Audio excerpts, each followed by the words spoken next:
Hi friend, আমি মিলন আর আপনারা দেখছেন আমার ইউটিউব চ্যানেল থিঙ্ক ইন্ডিয়া। আজকে কথা বলবো পেপার লিক নিয়ে। পেপার লিক একটা সত্যি বিরাট বড় সমস্যা আমাদের ভারতবর্ষ সহ ভারতবর্ষের বিভিন্ন রাজ্যে। আজকে কথা বলবো আমি ঝাড়খণ্ড নিয়ে। ঝাড়খণ্ডের আপনারা খবরে দেখছেন হয়তো, ঝাড়খণ্ডে ইতিমধ্যে প্রচুর পরিমাণে একটা আন্দোলন চলছে পেপার লিক নিয়ে। ওখানে ছাত্র নেতারা অনশনেও বসেছে এবং বিভিন্ন ডেপুটি আপনার ডেপুটেশন জমা দিচ্ছে রাজ্যপালের কাছে এবং মুখ্যমন্ত্রী ওখানে হেমন্ত সোরেন মহাশয়ের কাছে। আমি এটাই জানতে চাইছি যে দেখুন, পেপার লিক তো সত্যিই সমস্যা, কিন্তু সিলেক্টিভ কিছু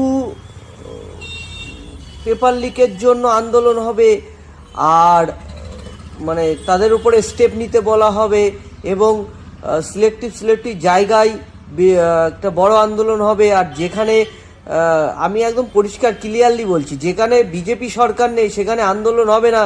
এখন সো কল জেনজি কোথায় গেল, ককরোচ কোথায়, সব কই যাচ্ছে না তো তারা ঝাড়খণ্ডে, কই ইস্তফা চাচ্ছে না তো সেখানকার মুখ্যমন্ত্রী সহ শিক্ষামন্ত্রীর। এগুলো সিলেক্টিভ ন্যারেটিভ চালানো হচ্ছে পুরো দেশে।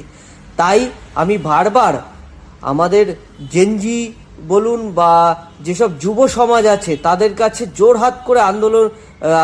জোরহাত করে আবেদন করছি, আপনারা যে কোনো আন্দোলনে যাওয়ার আগে একবার ভালো করে বিচার করুন।